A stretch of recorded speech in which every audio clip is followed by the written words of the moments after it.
Trait जो है एक ही कैरेक्टर के वेरिएंट्स होते हैं, एक ही कैरेक्टर अलग अलग फॉर्म में कैसे दिख सकता है उसी को ट्रेट बोला जाता है। उन्होंने मेल पेरेंट के पोलन ग्रेन्स कलेक्ट करके क्या किए, ट्रांसफर कर दिए फीमेल पेरेंट स्प्रिंग्स को, आपस में सेल्फ पॉलिनेट कराया गया। तो ये पता चला कि उनमें से कुछ ऐसे ऑफस्प्रिंग्स जो हैं वो ड्वार्फ भी हैं बच्चों। बताने के लिए हम टेस्ट क्रॉस कर रहे हैं। टेस्ट क्रॉस करने के बाद हम लोगों को क्लियर हो जाता है कि ये वाला क्या था। Hello my dear students, welcome to science and fun class 12। कैसे हो मेरे प्यारे प्यारे बच्चों। चलो तो आज हम लोग स्टार्ट करने जा रहे हैं principles of inheritance and variation यानी कि जेनेटिक्स के यूनिट का पहला चैप्टर। रिप्रोडक्टिव हेल्थ तक का वन शॉट आपके पास आ चुका है। आई होप आप लोगों ने उसे चेकआउट कर लिया होगा। And now it's time that we start a new chapter from the new unit of genetics and that is principles of inheritance and variation. क्या है ये chapter, what it is all about? सिर्फ और सिर्फ genetics की study, हर चीज जो भी जेनेटिक्स से रिलेटेड है वो सब कुछ आप लोग इसी चैप्टर में पढ़ लेने वाले हो। इनफैक्ट कैसे इनहेरिटेंस हो रहा है, सिंगल जीन से कैसे इनहेरिटेंस होगा, डबल जीन से, दो जीन से कैसे इनहेरिटेंस होगा, वो सारी चीजें यहाँ पर आपको इस चैप्टर में मिल जाएगी। म्यूटेशन कैसे होता है, क्रोमोसोमल थ्योरी क्या है इनहेरिटेंस की, अलग अलग लोगों ने अलग अलग तरह की थ्योरीज दी, वो सब कुछ हम लोग यहाँ पर कवर कर लेने वाले हैं। So let's get started without wasting any much time। उससे पहले हम लोग देखेंगे कि हमारे सिलेबस में क्या क्या चीजें हैं। तो सबसे पहले है मेंडेलियन इनहेरिटेंस, उसके बाद हम पढ़ने वाले हैं उसके डेविएशंस, मतलब कुछ ऐसी टर्मिनोलॉजीज भी है, कुछ ऐसे कॉन्सेप्ट भी है जो मेंडल से थोड़ा हट के, मेंडल की आइडियोलॉजीज, मेंडल के जो प्रिंसिपल्स थे उनसे हट के जो भी तरह की इनहेरिटेंस है, जो भी तरह की जेनेटिक स्टडी है, वो हम डेविएशंस फ्रॉम मेंडलिज्म में पढ़ेंगे। जैसे कि इनकम्प्लीट डोमिनेंस हो गया, कोडोमिनेंस हो गया, मल्टीपल एलिलिज्म हो गया, प्लियोट्रॉपी हो गया, ब्लड ग्रुप का इनहेरिटेंस कैसे हुआ है, ये सब कुछ। एलिमेंट्री आइडिया हम पॉलीजेनिक इनहेरिटेंस का देखेंगे, फिर chromosomal theory of inheritance, chromosomes क्या है, जीन्स क्या है, सेक्स डिटर्मिनेशन ह्यूमंस में, बर्ड्स में और हनी बी में कैसे होता है, लिंकेज और क्रॉसिंग ओवर का कॉन्सेप्ट क्या है, सेक्स लिंक्ड इनहेरिटेंस में haemophilia, colour blindness and Mendelian disorders यानी कि थैलेसीमिया, ये सब किस तरह के डिसऑर्डर्स हैं, कैसे इनहेरिट होते हैं from one generation to the other generation और किस तरह से वो एक्सप्रेस होते हैं। उसके बाद हम पढ़ेंगे क्रोमोसोमल डिसऑर्डर इन ह्यूमंस जैसे कि Turner syndrome, Down syndrome, Klinefelter syndrome. ये सारे सिंड्रोम या डिसऑर्डर्स उस तरह के डिसऑर्डर्स हैं जो किसी भी तरह से क्रोमोसोम्स में आई डिफेक्ट या अबनॉर्मलिटी के वजह से हो जाता है। अब हम स्टार्ट करने जा रहे हैं प्रॉपर हमारा चैप्टर, दैट इज जेनेटिक्स। सबसे पहले देखो जेनेटिक्स होती क्या चीज है। तो genetics is the study of inheritance. Genetics क्या है, जेनेटिक्स क्या है बच्चों, जेनेटिक्स क्या है, study of inheritance, study of inheritance. ठीक है, उसके बाद हेरिडिटी और वेरिएशन की स्टडी को भी हम जेनेटिक्स में के अंदर ले आएंगे। Inheritance, heredity, heredity and variation, inheritance, heredity and variation. ठीक है, उसके बाद किसी भी पेयर ऑफ जीन्स या फिर क्रोमोसोम्स में जो इस तरह की स्टडी होती है इनहेरिटेंस की, हेरिडिटी की या फिर वेरिएशन की, उसी को हम जेनेटिक्स बोल देते हैं। अब हम लोग देखने जा रहे कुछ ऐसे इंपॉर्टेंट टर्म्स जैसे कि हेरिडिटी। अब हेरिडिटी क्या है भैया, इसको समझ लेंगे थोड़ा सा अच्छे तरीके से। हेरिडिटी को समझ लेंगे हम लोग थोड़ा सा अच्छे तरीके से। What is heredity? It is the transmission of characters, transmission of characters, कोई भी कैरेक्टर्स है। आप लोगों ने क्लास 10th में पढ़ा था, है ना, क्लास 10th में आप लोगों ने हेरिडिटी वाला चैप्टर पढ़ा था, सब कुछ आपको हेरिडिटी के बारे में पता है, बस एक बार क्या करना है, रिवाइज करना है ना, ओवरव्यू देखना है। तो transmission of characters from parents to offsprings, इसी को हम हेरिडिटी कहते हैं। लिखो, transmission of characters from parents to offsprings, from parents to offsprings, इसी को हम क्या कहते हैं, हेरिडिटी कहते हैं। और ये क्या रिजल्ट करता है, resemblance between offspring and their parents. जैसे कि कोई भी कैरेक्टर अगर ट्रांसमिट हुआ है एक पेरेंट्स से उनके बच्चों में, तो उस कैरेक्टर, वो कैरेक्टर बच्चे में ऐसा एक्सप्रेस होगा कि वो सेम कैरेक्टर पेरेंट्स में भी था, ये भी रिजेंबल कर रहा होगा। वेरिएशन क्या होता है, difference between parents and offspring. What is variation, what is variation, difference between parents and offsprings, difference between parents and offsprings. ठीक है, क्लियर है। कैरेक्टर क्या होता है, जिसके ट्रांसमिशन के बारे में भी आपने पढ़ा हेरिडिटी में कि transmission of character from parents to offspring को हम कहते हैं हेरिडिटी। तो वो कैरेक्टर है क्या, कोई भी ऐसा फीचर जो हेरिटेबल हो, इनहेरिटेबल हो, ठीक है, कोई भी ऐसा फीचर जो इनहेरिट किया जा सके एक जनरेशन से दूसरी जनरेशन में, उसको हम कैरेक्टर कहते हैं, उसको हम कैरेक्टर कहते हैं। ठीक है, लिख लो फटाफट से, लिख लो फटाफट से, व्हाट इज कैरेक्टर। कैरेक्टर क्या होता है, any heritable feature among the parents and offspring. एक second, any heritable feature among parents and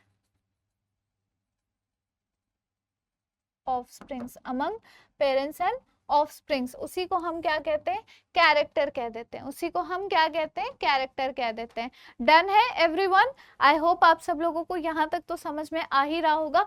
trait क्या होता है, ट्रेट जो है एक ही कैरेक्टर के वेरिएंट्स होते हैं, एक ही कैरेक्टर अलग अलग फॉर्म में कैसे दिख सकता है, उसी को ट्रेट बोला जाता है। चलो,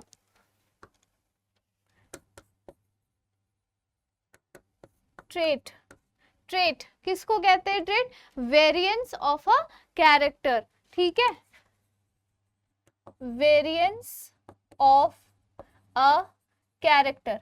अब जैसे कैरेक्टर है आई का कलर, ठीक है, फॉर एग्जाम्पल आई कलर, ये हो गया कैरेक्टर। तो ट्रेट क्या होगा, आई का कलर का कितना वेरिएंट हो सकता है, बहुत सारे वेरिएंट्स हो सकते हैं। ब्लैक हो सकता है आई कलर, ब्लू हो सकता है आई कलर, सी ग्रीन कलर का आई कलर हो सकता है, ब्राउन हो सकता है आई कलर, है ना। तो ये क्या है, ये क्या है, अलग अलग वेरिएंट्स है एक ही कैरेक्टर के। ब्राउन आई, ब्लैक आई, ठीक है, ये क्या हो गया, ट्रेट हो गया। इसके बाद हम बात करेंगे एलिल के बारे में। एलिल क्या है, it is the alternative form of a gene. What is allele, allele क्या है, alternative form of a gene, alternative form of a gene. ठीक है, alternative form of a gene, जैसे कि एक जीन है जो एक कैरेक्टर के लिए रिस्पॉन्सिबल है, वो कैरेक्टर है हाइट ऑफ पी प्लांट का स्टेम। अब पी प्लांट का स्टेम का हाइट टॉल भी हो सकता है, डॉर्फ भी हो सकता है, दो अल्टरनेटिव फॉर्म्स हो सकते हैं। तो वो टॉलनेस को हम क्या कहेंगे, एलिल कहेंगे, टॉल एलिल कहेंगे। डॉर्फनेस वाले जीन को हम डॉर्फ एलिल कहेंगे। ठीक है, तो एलिल होता क्या है, एक ही जीन का जो दूसरा ऑल्टरनेटिव फॉर्म है उसी को हम एलिल कहते हैं। फिर हम बात करेंगे डोमिनेंट कैरेक्टर और रिसेसिव कैरेक्टर के बीच में क्या डिफरेंस होता है, देख लो फटाफट से। Dominant character and recessive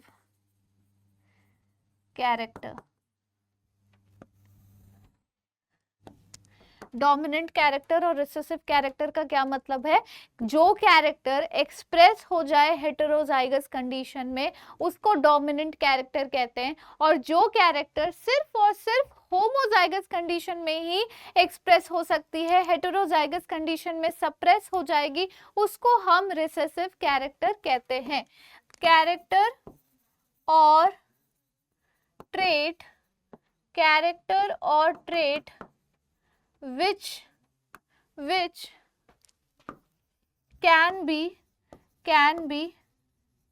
expressed in homozygous condition, sorry, it's heterozygous condition is called dominant character, and the character which cannot be expressed,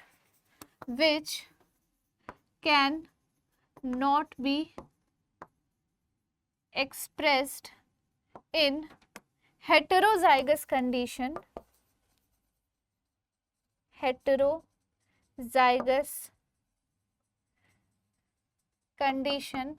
is called recessive character, ठीक है। कैन नॉट एक्सप्रेस्ड में हम क्या लिख सकते हैं? सप्रेस्ड भी लिख सकते हैं, सप्रेस्ड भी हम इसको लिख सकते हैं, ठीक है। क्लियर हो गया? आई होप आप सब लोगों को यहाँ तक सारी चीजें क्लियर हो गई होंगी। अच्छा, होमोजाइगस और हेटेरोजाइगस का मतलब क्या है ये भी मैं आप लोगों को बता देती हूँ। होमोजाइगस एक ऐसा कंडीशन जिसमें क्रोमोसोम का जो पेयर है वो सिमिलर एलिल, एक ही जीन का सिमिलर एलिल कंटेन कर रहा है। होमोजाइगस कंडीशन ऐसी कंडीशन है जिसमें क्रोमोसोम का जो पेयर है वो एक ही जीन के सिमिलर एलिल कंसिस्ट कर रहा है। जैसे कि टॉलनेस के लिए कैपिटल टी रिस्पॉन्सिबल है, तो कैपिटल टी जो हो जाएगा वो क्या हो जाएगा? होमोजाइगस टॉल हो जाएगा, ठीक है। और ड्वार्फनेस के लिए स्मॉल टी रिस्पॉन्सिबल है, तो कैपिटल टी स्मॉल टी क्या हो जाएगा? हेटेरोजाइगस टॉल कहलाएगा, ठीक है, हेटेरोजाइगस टॉल कहलाएगा। डन एवरीवन, आई होप आप सब लोगों को सारी चीजें समझ में आ गई होंगी। अब आगे बढ़ते हैं। मेंडल का लॉ ऑफ इनहेरिटेंस क्या कहता है? सबसे पहले तो ये लिखो कि ग्रेगर मेंडल को फादर ऑफ जेनेटिक्स बोला जाता है। उन्होंने कुछ हाइब्रिडाइजेशन के एक्सपेरिमेंट्स किए थे गार्डन पी पर, यानी कि पायसम सटाइवम पर, ठीक है। लिख लो यहाँ पर, Gregor Mendel is the father of genetics. He concluded some hybridization experiment. He concluded some hybridization experiment on payasam sativum यानी कि गार्डन पी, ठीक है। क्लियर हो गया? क्या स्टेप्स थे उनके ये क्रॉस बनाने के? लिए उन्होंने क्या किया? 2 पी प्लांट को सेलेक्ट किया with contrasting characters.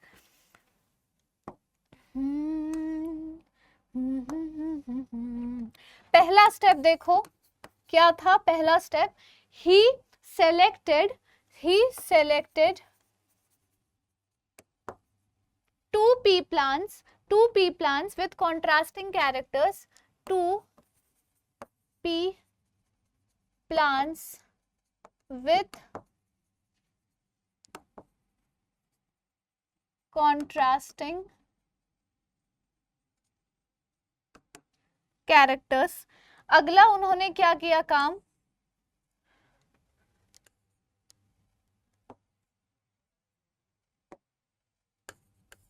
Next step उन्होंने क्या किया, उन्होंने इमैस्कुलेशन करवा दी, यानी कि एंथर को जब हम रिमूव कर देते हैं ताकि सेल्फ पॉलिनेशन को अवॉइड कर सके, इस प्रोसेस को इमैस्कुलेशन बोला जाता है। तो उन्होंने क्या कराया, सबसे पहले फिर इमैस्कुलेशन करवाया।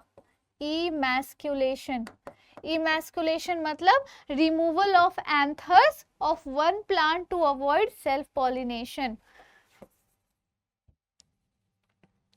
Removal of anthers from one plant to avoid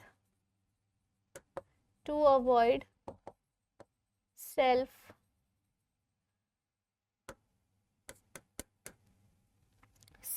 pollination। ठीक है, चलो भाई, इसके बाद अगला जो उन्होंने कराया वो था पॉलिनेशन कराना, यानी कि उन्होंने मेल पेरेंट के पोलन ग्रेन्स कलेक्ट करके क्या किए, ट्रांसफर कर दिए फीमेल पेरेंट में।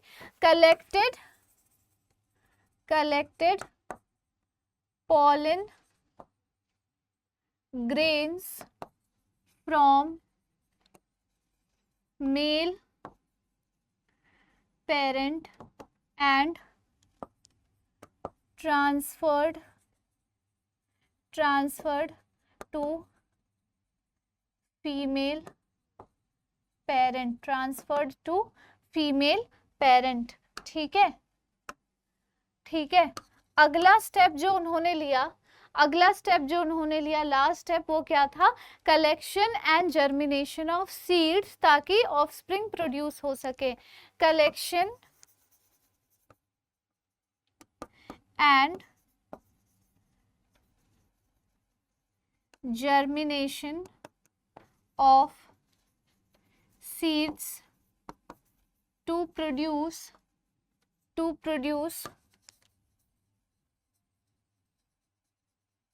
offsprings।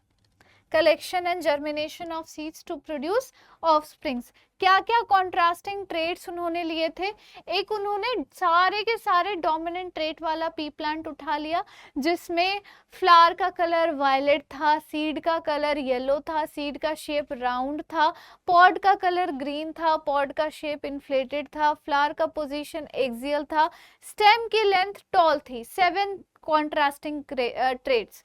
दूसरा उसी का कॉन्ट्रास्टिंग ट्रेट क्या था, वायलेट की जगह व्हाइट फ्लावर, येलो की जगह ग्रीन सीड, राउंड की जगह wrinkled seed, green pod colour की जगह yellow pod colour, inflated pod shape की जगह constricted pod shape, axial flower position की जगह terminal flower position, and tallness की जगह डॉर्फनेस। तो इन दोनों पी प्लांट को लेकर इन्होंने ये सारे स्टेप्स अपनाए। उन्होंने इमैस्कुलेशन कराया ताकि सेल्फ पॉलिनेशन ना हो जाए, फिर उन्होंने प्रॉपर पॉलिनेशन कराई मेल का फीमेल के साथ, और फिर कलेक्शन किया उनके सीड्स का, उनके ऑफस्प्रिंग्स का।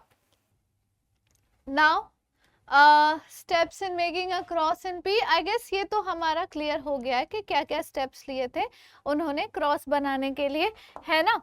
अब हम आगे देखेंगे कि कैसे वन जीन का इंटरैक्शन किया था उन्होंने। वन जीन का इंटरैक्शन यानी कि जो आपने 7 पेयर ऑफ कॉन्ट्रास्टिंग कैरेक्टर्स पढ़े, उसमें से सिर्फ एक कैरेक्टर, जो कि एक कैरेक्टर एक ही जीन के लिए रिस्पॉन्सिबल होगा, या कह सकते हैं एक जीन एक ही कैरेक्टर के लिए रिस्पॉन्सिबल होगी। तो जब हम सिंगल जीन की स्टडी करते हैं इनहेरिटेंस को पढ़ने के लिए, समझने के लिए, तो उसको inheritance of one gene, single gene बोला जाता है। और उसी के क्रॉस को हम मोनोहाइब्रिड क्रॉस कहते हैं, जो इन्वॉल्व करता है दो प्लांट, जो डिफर करेगा वन पेयर ऑफ कैरेक्टर में, दो प्लांट जो डिफर करेगा वन पेयर ऑफ कैरेक्टर में। एग्जाम्पल क्या है, मेंडल ने क्रॉस किया टॉल और डॉर्फ पी प्लांट को ताकि वो इनहेरिटेंस ऑफ वन जीन की स्टडी कर सके। फिर मेंडल ने कलेक्ट किए सीड्स जो कि प्रोड्यूस हुआ as a result of this cross, और फिर उसको फिर से ग्रो कराया ताकि और सारे प्लांट्स जेनरेट हो सके, और जो पहला हाइब्रिड जनरेशन है उसकी स्टडी उन्होंने की। जो पहली हाइब्रिड जनरेशन थी उसी को फर्स्ट फीलियल जनरेशन या F1 जनरेशन का नाम इन्होंने दिया, जो आपने क्लास 10 में भी पढ़ा होगा। F1 F2 जनरेशन समझ में नहीं आया होगा। F1 generation is first filial generation, जो कि एक कॉन्ट्रास्टिंग पेयर ऑफ कैरेक्टर को मिक्स करके हाइब्रिड बना के जो पहला हाइब्रिड वाला जनरेशन बनता है उसको हम कहते हैं फर्स्ट फीलियल जनरेशन। मेंडल ने फिर इस फर्स्ट फीलियल जनरेशन को सेल्फ पॉलिनेट कराया,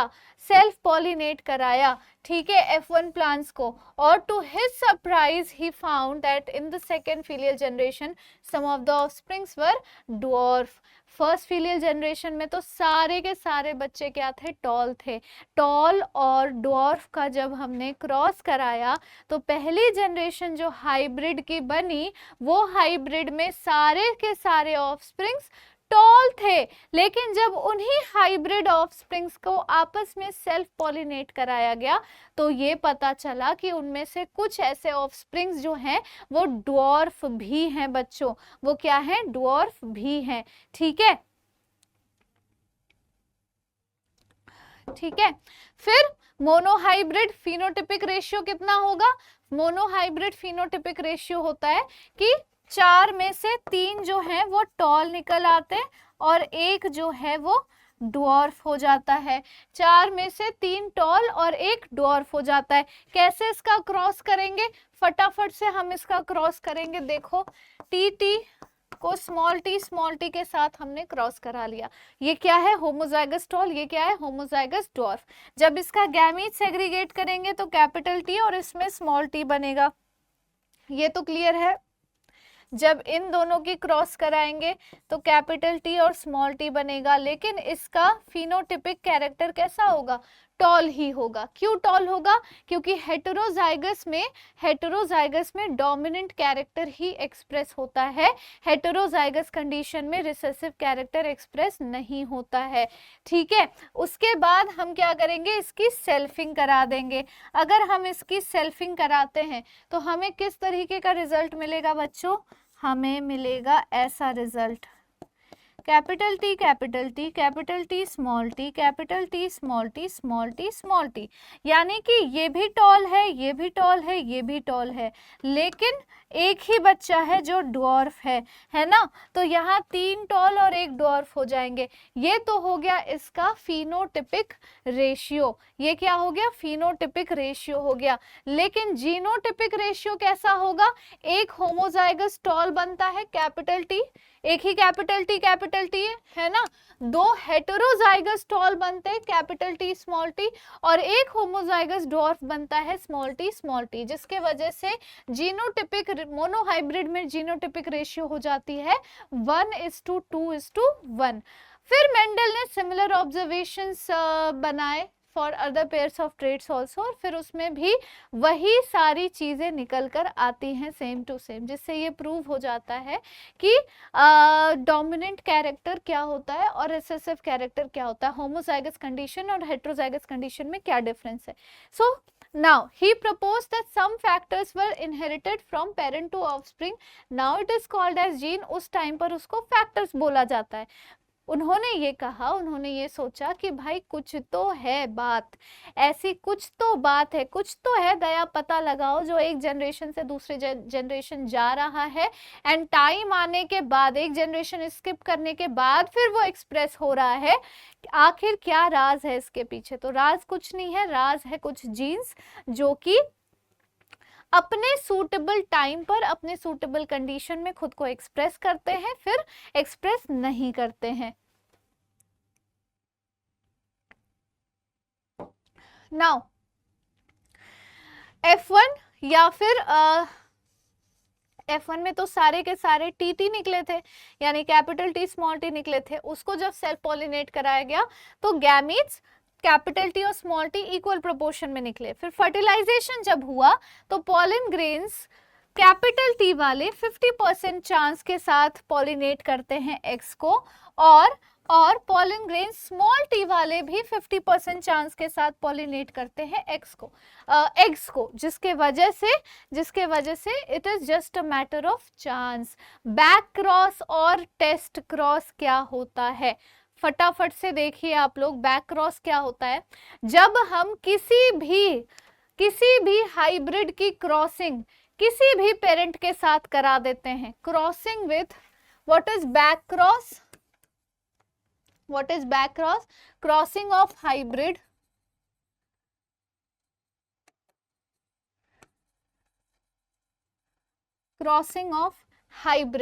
with any of its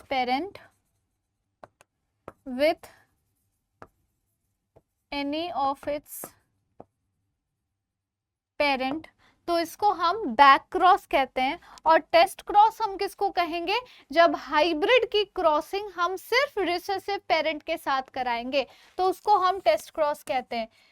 crossing of hybrid with recessive parent, with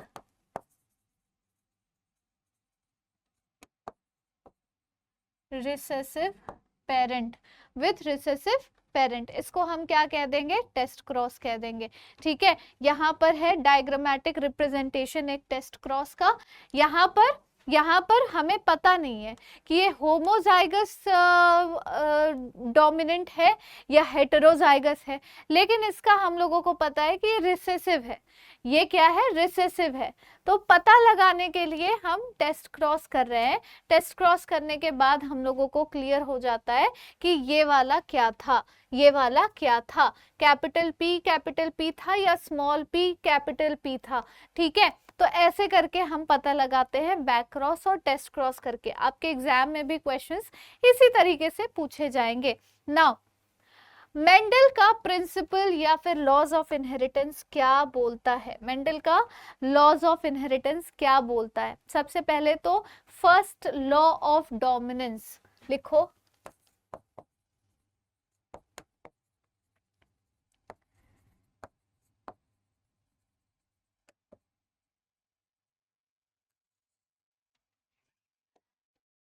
first law of dominance कहता है कि जो कैरेक्टर्स हैं वो कुछ डिस्क्रीट यूनिट्स के द्वारा ही कंट्रोल किए जा रहे हैं, जिनको हम factors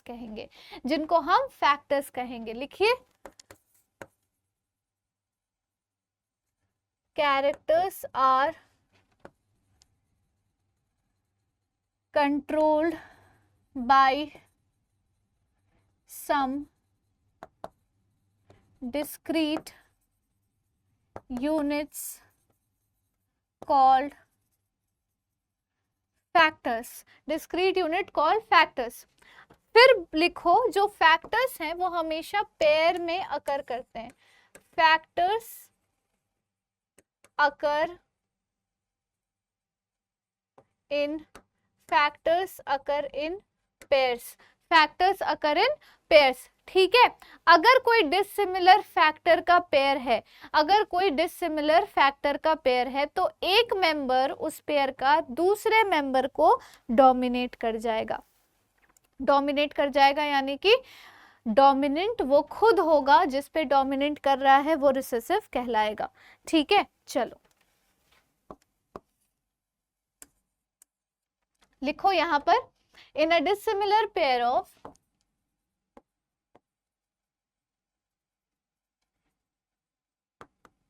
in a dissimilar pair of factors, one member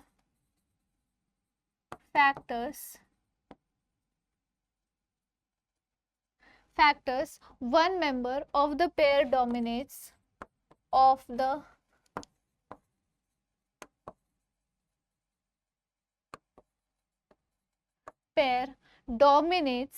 dominates, जिसको हम डोमिनेंट कहेंगे, डोमिनेंट्स दी अदर, जो अदर है उसको हम रिसेसिव कहेंगे, उसको हम रिसेसिव कहेंगे। और ये था फर्स्ट लॉ, मेंडल का फर्स्ट लॉ, यानी कि laws of dominance, law of dominance. Second law क्या कहता है? सेकेंड लॉ है लॉ ऑफ सेग्रीगेशन। लिख लो।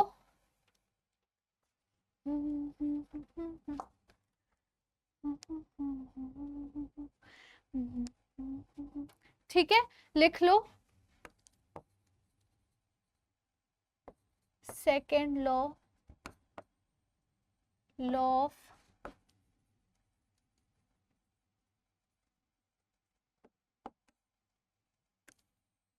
Segregation, second law of segregation. ठीक है, ये लॉ किस चीज पर बेस्ड है कि एलिल हमेशा कभी भी ब्लेंडिंग शो नहीं करता है, कभी भी ब्लेंडिंग शो नहीं करता है, और उसके दोनों कैरेक्टर्स, चाहे वो डोमिनेंट हो या वो रिसेसिव हो, वो किसी ना किसी जनरेशन में एक्सप्रेस हो ही जाएंगे। अगर F1 जनरेशन में एक्सप्रेस नहीं हुए हैं और F2 जनरेशन में एक्सप्रेस हुए हैं तो वो जरूर रिसेसिव कैरेक्टर होगा, और अगर F1 F2 जनरेशन दोनों में एक्सप्रेस हुए हैं तो वो जरूर डोमिनेंट कैरेक्टर रहा होगा। ठीक है, तो ये होता है सेकेंड लॉ, यानी कि लॉ ऑफ सेग्रीगेशन, यानी कि ड्यूरिंग गैमीट फॉर्मेशन फैक्टर्स जो हैं एक कैरेक्टर के पेयर के, वो कहाँ प्रेजेंट होंगे? सेग्रीगेट करेंगे from each other, so that gamete के पास सिर्फ और सिर्फ एक ही फैक्टर आए। पेयर में प्रेजेंट होते हैं ना, जैसे कैपिटल टी हो गया, कैपिटल टी स्मॉल टी हो गया, स्मॉल टी हो गया, तो उसमें से सिर्फ एक ही गैमीट के पास जा रहा है, एक ही एलिल गैमीट के पास जा रहा है। कैपिटल टी स्मॉल टी है तो आधे गैमीट में कैपिटल टी की एलिल होगी, आधे गैमीट में स्मॉल टी की एलिल होगी। ठीक है, तो ये होता है second law of second law, that is law of segregation. क्या कहता है कि during gamete formation, during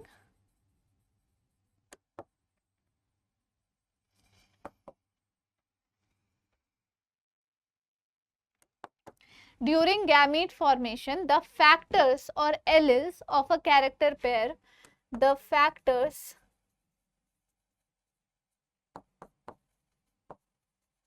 or alleles of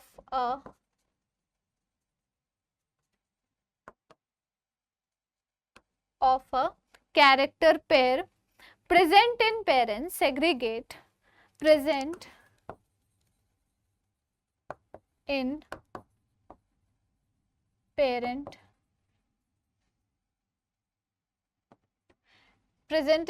segregate from each other such that a gamete receives only one of the two factors. ठीक है, parents segregate from each other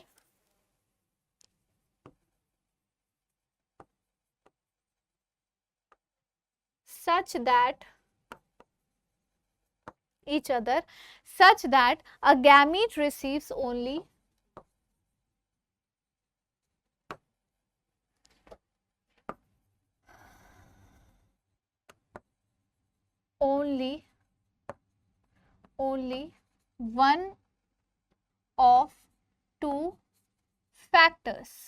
one of two factors, ठीक है, ये होता है law of segregation. यानी कि homozygous parent अगर है तो वो सिमिलर टाइप के गैमीट प्रोड्यूस करेगा, हेटेरोजाइगस पेरेंट अगर है तो वो दो तरीके का dissimilar type of gamete produce करेगा। अब हम बात करेंगे इनहेरिटेंस ऑफ टू जीन के बारे में, के बारे में। ठीक है, देख लो यहाँ पर किस तरीके से टू जीन का इनहेरिटेंस हो रहा है।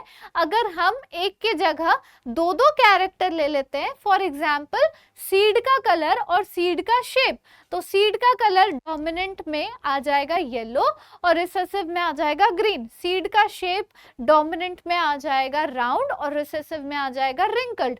तो अगर हम दो दो कैरेक्टर को लेकर अगर हम इनहेरिटेंस की स्टडी करते हैं तो कैसा F1 और F2 जनरेशन मिलता है, ये देखो। सबसे पहले अगर हम राउंड और येलो सीड को क्रॉस करा दे रिंकल्ड और ग्रीन सीड के साथ, तो हमारे पास capital R small y sorry capital R capital Y, ये मिल जाएगी एक गैमीट, और दूसरे रिंकल्ड और ग्रीन सीड वालों में से हमें मिल जाएगा स्मॉल आर स्मॉल वाई। फिर जब हम इसकी क्रॉसिंग कराएंगे यानी पहली फर्स्ट फिलियल जनरेशन बन के निकलेगी तो वो भी राउंड और येलो ही होगी, क्योंकि जाहिर सी बात है हेटेरोजाइगस कंडीशन में हमेशा कौन सा एलील रिप्रेजेंट होता है, कौन सा एलील अपने आप को एक्सप्रेस करता है, डोमिनेंट वाला। तो डोमिनेंट यहाँ पर राउंड और येलो है, ठीक है। उसके बाद राउंड और येलो दोनों का जब हम गैमीट कॉम्बिनेशन निकालते हैं ना तो हमारे पास इतने कॉम्बिनेशंस बनते हैं, तो ये कॉम्बिनेशन के हिसाब से हमारे पास इतने ऑफस्प्रिंग्स होंगे, और इतने ऑफस्प्रिंग्स में क्या फिनोटिपिक और क्या जीनोटिपिक रेशियो होगा ये अब इस स्लाइड में लिखा हुआ है, ये हम पढ़ने वाले हैं। सो डाइहाइब्रिड क्रॉस क्या है? Cross between two parents differing in two pair of contrasting character, differing in two pair of contrasting character, capital R small r, capital Y small y, round yellow. Cross between plant with round shape and yellow cross colored seed और wrinkle shape and green colored seed के बीच में जब हमने cross कराया वो था एक dihybrid cross, और उसका हमें हाइब्रिड क्या मिलता है? Capital R small r, capital Y small i, जिसका फिनोटिपिक एक्सप्रेशन कैसा होगा? राउंड और येलो ही होगा, ठीक है। पेरेंट कौन से थे? पेरेंट थे ये दोनों, गैमीट बना ये दोनों। Observing the F2 Mendel found that yellow और ग्रीन कलर भी सेग्रीगेट हुए हैं independently in the ratio of 3:1, in the ratio of 3:1। तो यानी कि चाहे आप कितने भी कैरेक्टर्स उठा लो, चाहे आप कितने भी कैरेक्टर्स उठा लो, आपके पास कैसा रेशियो आएगा? एक ही जैसा रेशियो आएगा, ठीक है। राउंड और रिंकल्ड सीड शेप भी सेग्रीगेट किए हैं 3:1 वाले रेशियो में। डाइहाइब्रिड फिनोटिपिक एक्सप्रेशन है 9 राउंड और येलो निकले, 3 राउंड और ग्रीन निकले, 3 रिंकल्ड और येलो निकले, और 1 रिंकल्ड और ग्रीन दोनों निकल गया, यानी कि पूरी तरह से रिसेसिव। यानी कि टोटल इनका बन जाता है 9:3:3:1। ये क्या है? इसका फिनोटिपिक एक्सप्रेशन है, फिनोटिपिक रेशियो है। फिर इसमें क्या है? रेशियो जो है 9:3:3:1 का वो डिराइव हो सकता है as a combination series of 3 yellow, 1 green, 3 round, 1 wrinkled, ठीक है। तो ये कॉम्बिनेशन था जिसके वजह से हमें मिलता है क्या? Third law. थर्ड लॉ क्या कहता है? Law of independent assortment. Law of independent assortment ये किस चीज पर बेस्ड है? On the result of dihybrid cross.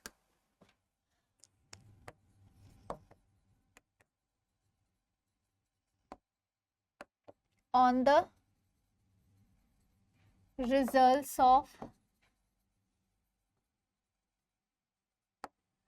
Dihybrid cross, result of dihybrid cross. ये क्या स्टेट करता है कि जब एक से ज्यादा पेयर ऑफ कैरेक्टर्स इन्वॉल्व होते हैं क्रॉस में तो फैक्टर जो है, फैक्टर के जो पेयर्स हैं वो इंडिपेंडेंटली सेग्रीगेट करते हैं from each other pair of characters. It states that, लिखो,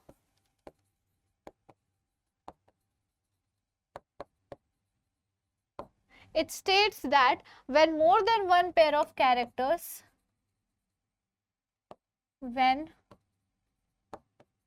more than one pair of characters, when more than one pair of characters are involved in a cross, are involved in a cross, are involved in a cross, factors pairs independently,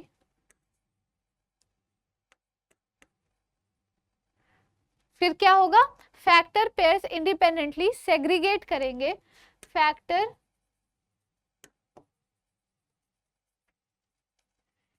independently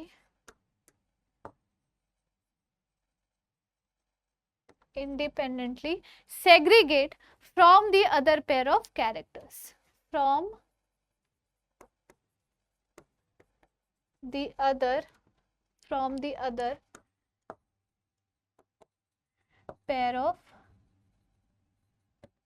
pair of characters. ये होता है law of independent assortment. ये क्या होता है? Law of independent assortment. अब हम लोग पढ़ेंगे इसका थर्ड लॉ, जिसमें सारी चीजें हैं, ठीक है, किस तरह से सारा जीन जो है, कॉन्सेप्ट ऑफ डोमिनेंस है basically. This is not third law, third law तो मैंने अभी पढ़ा दिया ना तुम लोगों को। वेट, इसको मैं थोड़ा सा चेंज कर देती हूँ। ये क्या है बच्चों? ये है कॉन्सेप्ट ऑफ डोमिनेंस। क्या है ये? कॉन्सेप्ट है ऑफ डोमिनेंस, जो कहता है कि हर एक जीन कंटेन करती है information to express a particular trait. एक पर्टिकुलर ट्रेट को एक्सप्रेस करने के लिए इंफॉर्मेशन हर एक जीन कंटेन करती है। हेटेरोजाइगोट में दो तरह के एलील्स होते हैं। जैसे एग्जाम्पल ले लो of a gene which produces, एक एंजाइम प्रोड्यूस करने वाली जीन है। Now there are two copies of the gene of the allelic form। पता है आप लोगों को एलिल क्या होते हैं? Alternative form of the gene होते हैं, यानी एक जीन के दो एलिल्स होंगे। एक एलिल उस एंजाइम को फॉर्म करने की इंफॉर्मेशन रखेगा, एक नहीं रखेगा, या उल्टी सीधी इंफॉर्मेशन रख लेगा। So let us assume that normal allele produce कर रहा है नॉर्मल एंजाइम, जो कि नीडेड है for transformation of a substrate S. Unmodified या नॉर्मल और फंक्शनिंग एलिल क्या है? इट इज जनरली डोमिनेंट होगा, वो रिप्रेजेंट करेगा एक ओरिजिनल फिनोटाइप को, ठीक है। मॉडिफाइड एलिल क्या है? इट इज जनरली रिसेसिव, ज्यादातर वो रिसेसिव होगा। एग्जाम्पल कंसिडर करो कि एक जीन है जो कंटेन करता है information for producing an enzyme. Done, ठीक है। नाउ क्या होता है इनकम्प्लीट डोमिनेंस? अब यहाँ पर हम पढ़ रहे हैं नॉन मेंडेलियन इनहेरिटेंस। यहाँ पे हम पढ़ेंगे नॉन मेंडेलियन इनहेरिटेंस, जिसमें इनकम्प्लीट डोमिनेंस आ जाता है, को डोमिनेंस आ जाता है, प्लियोट्रॉपी, पॉलीजेनिक इनहेरिटेंस, ये सारी चीजें आ जाती है। इनकम्प्लीट डोमिनेंस एक ऐसा इनहेरिटेंस का पैटर्न है जिसमें हेटेरोजाइगस ऑफस्प्रिंग एक इंटरमीडिएट कैरेक्टर शो करता है बिटवीन टू पेरेंटल कैरेक्टर्स। जैसे कि मिराबिलिस जलापा में आप देखोगे, मिराबिलिस जलापा या स्नैपड्रैगन के फ्लावर में आप देखोगे इनकम्प्लीट डोमिनेंस। डोमिनेंट जो कैरेक्टर होती है फ्लावर के कलर की, वो होता है रेड कलर, और रिसेसिव जो कैरेक्टर होता है फ्लावर के कलर का, वो होता है व्हाइट कलर। लेकिन जब इन दोनों को आप क्रॉस कराओगे, एक डोमिनेंट और एक रिसेसिव के बीच का जब आप क्रॉस कराओगे, तो आपको क्या मिलेगा? एक पिंक फ्लावर मिलेगा। पिंक कलर जो है वो रेड और व्हाइट का इंटरमीडिएट प्रोडक्ट होता है, ना वो कंप्लीटली रेड है ना वो कंप्लीटली व्हाइट है, तो वो क्या है? एक इनकम्प्लीट डोमिनेंस शो कर रहा है। यही यहाँ पर लिखा हुआ है, फ्लावर कलर स्नैपड्रैगन में, डॉग फ्लावर और Antirrhinum species and Mirabilis jalapa 4 o'clock plant में फिनोटिपिक और जीनोटिपिक रेशियो हमेशा सेम ही होती है। फिनोटिपिक जीनोटिपिक रेशियो हमेशा सेम होती है। कितनी होती है? 1:2:1 होगी। फिनोटिपिक रेशियो भी 1:2:1 और जीनोटिपिक रेशियो भी 1:2:1। क्यों? क्योंकि ये कंप्लीटली डोमिनेंट नहीं था दूसरे के ऊपर। रेड कलर जो था फ्लावर का, वो कंप्लीटली डोमिनेंट नहीं था व्हाइट कलर के ऊपर। तो पी प्लांट भी कभी कभी इनकम्प्लीट डोमिनेंस कभी कभी दूसरे ट्रेट्स में शो कर देते हैं। चलो, ये हो गया पूरा डायग्राम, अच्छे से देख लो इसको टाइम लेकर। फिर हम पढ़ेंगे कोडोमिनेंस। नाउ, जो इनहेरिटेंस जिसमें दोनों एलिल, एक जीन के दो एलिल होते हैं, एक एलिल होता है डोमिनेंट, एक होता है रिसेसिव। एक जीन के दो एलिल होते हैं जिसमें एक होता है डोमिनेंट, दूसरा होता है रिसेसिव। डोमिनेंट वाला रिसेसिव के ऊपर हावी हो जाता है और अपने आप को एक्सप्रेस करता है, दूसरे को बिल्कुल भी उठ खड़ा होने नहीं देता। लेकिन कोडोमिनेंस एक ऐसा इनहेरिटेंस का पैटर्न है बच्चों, जिसमें एक ही जीन के जो एलिल्स होते हैं वो सारे एक्सप्रेस होते हैं हाइब्रिड में, वो सारे एक्सप्रेस होते हैं हाइब्रिड में। For example ABO blood grouping, human की जो एबीओ ब्लड ग्रुपिंग होती है, ये एबीओ ब्लड ग्रुप जो है वो कंट्रोल करता है जीन आई। ये जीन कंट्रोल करती है प्रोडक्शन ऑफ शुगर पॉलीमर जिसको एंटीजन बोला जाता है to protrude from plasma membrane of RBC. Gene I के पास 3 एलिल्स होते हैं, आई ए, आई बी और स्मॉल आई। आई ए और आई बी दोनों डोमिनेंट हैं, जबकि स्मॉल आई जो है वो क्या है, रिसेसिव है। यानी आई ए और आई बी दोनों प्रोड्यूस करेंगे slightly different form of the sugar, जबकि स्मॉल आई बिल्कुल भी किसी भी तरह का शुगर प्रोड्यूस नहीं करेगा। आई A I be completely dominant होते हैं over small I. In other words, अगर आई ए और स्मॉल आई प्रेजेंट है तो सिर्फ आई ए एक्सप्रेस होगा, अगर आई बी और स्मॉल आई प्रेजेंट है तो आई बी एक्सप्रेस होगी। लेकिन अगर आई ए और आई बी दोनों प्रेजेंट है तो दोनों आपस में एक्सप्रेस होंगे, और यही है कोडोमिनेंस का कॉन्सेप्ट, यही है कोडोमिनेंस का कॉन्सेप्ट। यहाँ पर देखो, पेरेंट, दो पेरेंट है, पेरेंट ए और पेरेंट बी, पेरेंट 1 पेरेंट 2, दोनों के आई ए है तो बच्चा भी आई ए होगा, ब्लड ग्रुप उसका ए हो जाएगा। अगर एक पेरेंट आई ए है, एक पेरेंट आई बी है, तो बच्चे का जो जीनोटाइप है वो आई ए आई बी हो जाएगा और ब्लड ग्रुप भी ए बी हो जाएगा। अगर पेरेंट आई ए है और दूसरा पेरेंट स्मॉल आई है तो स्मॉल आई की तो कोई कदर ही नहीं है ना, तो वो तो रिसेसिव है, वो तो दब जाएगा, तो भी क्या हो जाएगा, ब्लड ग्रुप ए हो जाएगा। अगर बी और स्मॉल आई है, अच्छा बी और ए है तो ए बी, ठीक है। बी और बी है तो बी ही होगा, सिर्फ और सिर्फ बी। बी और आई है तो बी ही होगा, और अगर दोनों एलिल्स रिसेसिव है आई और आई तो ओ ब्लड ग्रुप हो जाएगा बच्चों, ओ ब्लड ग्रुप हो जाएगा, जिसको हम यूनिवर्सल डोनर भी बोलते हैं। क्या बोलते हैं, यूनिवर्सल डोनर भी बोलते हैं। चलो अब हम देखेंगे कि मल्टीपल एलिलिज्म क्या होता है। मल्टीपल एलिलिज्म, नाम में ही है मल्टीपल और एलिलिज्म यानी कि एक से ज्यादा मल्टीपल एलिल्स होंगे, तो यहाँ पर more than 2 alleles govern the same character. अभी जो आपने कोडोमिनेंस में ब्लड ग्रुप ऑफ ह्यूमंस पढ़ा वो भी कहीं ना कहीं मल्टीपल एलिलिज्म का ही एग्जाम्पल है, जिसमें एक से ज्यादा एलिल एक ही कैरेक्टर को गवर्न करते हैं। लिखो यहाँ पर, here more than 2 alleles, more than 2 alleles govern the same character.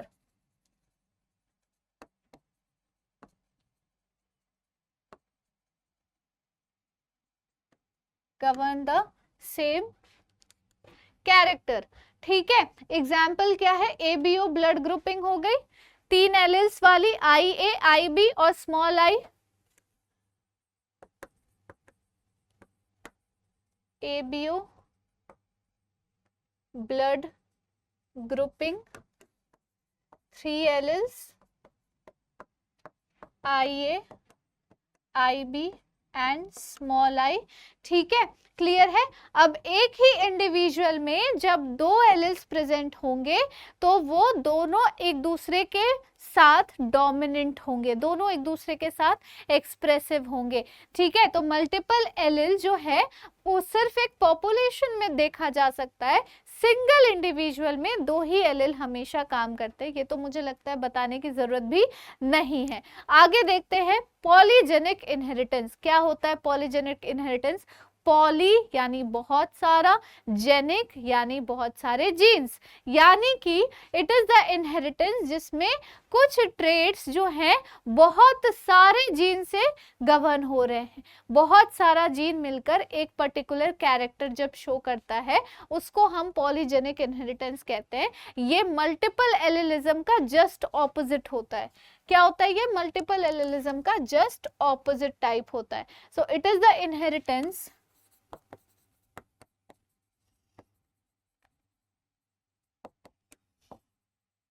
in which some traits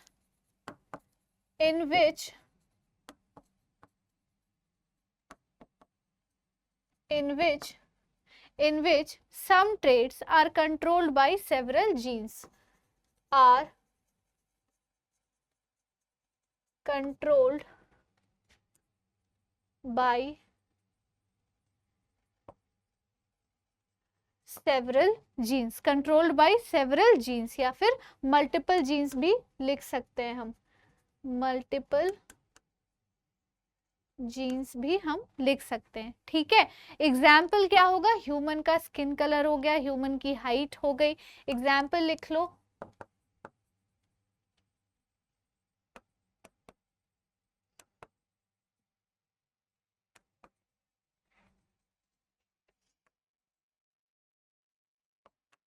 human skin colour, human height etcetera.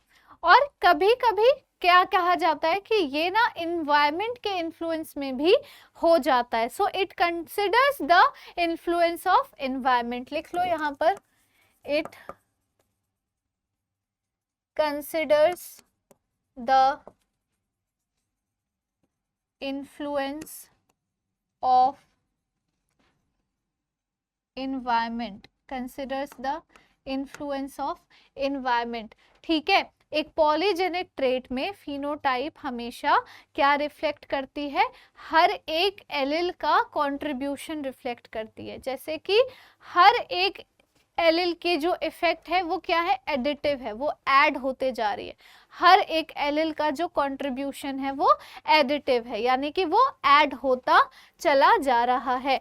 जैसे कि ह्यूमन का स्किन कलर हो गया, अज्यूम करो कि 3 जीन्स है ए बी सी जो कंट्रोल कर रहे हैं ह्यूमन के स्किन कलर को, ए बी सी जो ह्यूमन के स्किन कलर को कंट्रोल कर रहे हैं। डोमिनेंट फॉर्म है कैपिटल ए बी और सी, और जो रिस्पॉन्सिबल है डार्क स्किन कलर के लिए, और रिसेसिव फॉर्म है स्मॉल ए स्मॉल बी स्मॉल सी जो रिस्पॉन्सिबल है लाइट स्किन कलर के लिए। तो जीनोटाइप जिसमें सारे डोमिनेंट एलिल होंगे, capital A capital A capital B capital B capital C, वो डार्क स्किन कलर होगा, मतलब उससे ज्यादा डार्क स्किन की कलर हो ही नहीं सकती है। लेकिन जिसमें सारे के सारे रिसेसिव एलिल्स होंगे, स्मॉल ए स्मॉल बी स्मॉल सी, वो लाइटेस्ट स्किन कलर देगा। यानी कि जीनोटाइप जिसमें 3 डोमिनेंट एलिल और 3 रिसेसिव एलिल हैं, वो एक इंटरमीडिएट स्किन कलर देने वाले हैं। इंटरमीडिएट यानी कि फेयर होगा, काला भी नहीं गोरा भी नहीं, ठीक है, उसके बीच का। Thus number of each type of alleles determine the darkness और lightness of the skin in an individual। ये किस चीज का एग्जाम्पल है, पॉलीजेनिक इनहेरिटेंस का एग्जाम्पल है। नाउ अब हम पढ़ेंगे प्लियोट्रॉपी।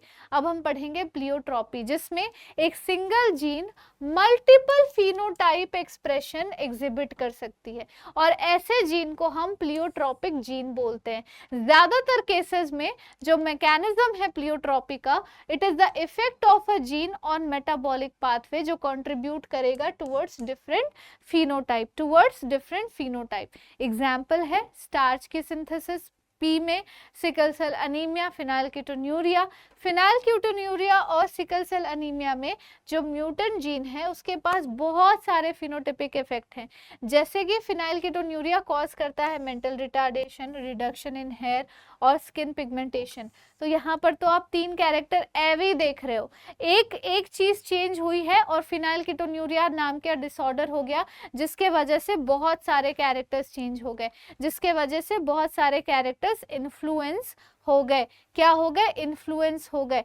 ठीक है, क्लियर है, यहां तक सारे बच्चों को क्लियर हो जाना चाहिए।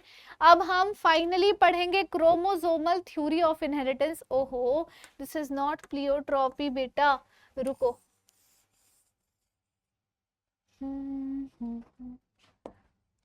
चलो, क्रोमोसोमल थ्योरी ऑफ इनहेरिटेंस किसने दिया था, बताओ, चलो चैट बॉक्स में बताओ, क्रोमोसोमल थ्योरी ऑफ इनहेरिटेंस किसने दिया था।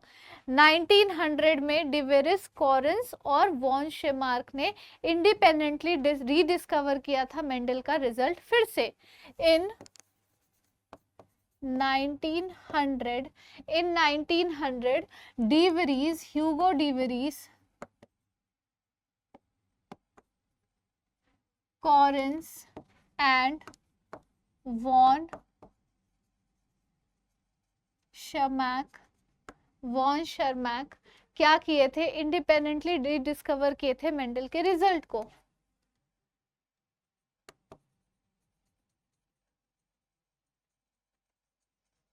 independently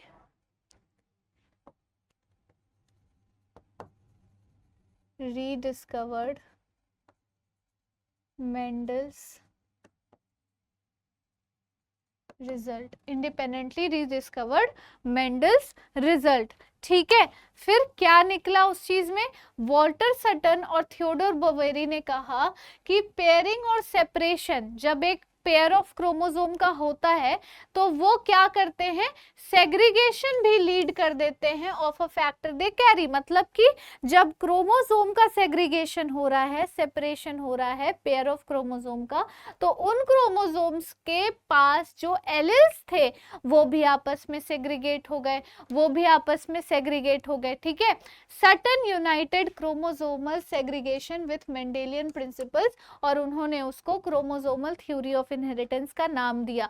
और ये कहता है कि chromosomes are the actual vehicles of heredity.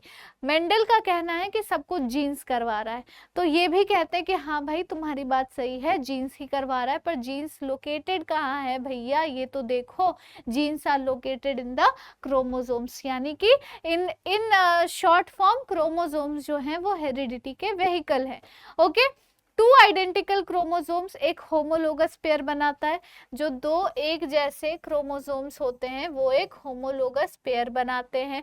Homologous pair जो है वो सेग्रीगेट कर जाता है ड्यूरिंग गैमीट फॉर्मेशन,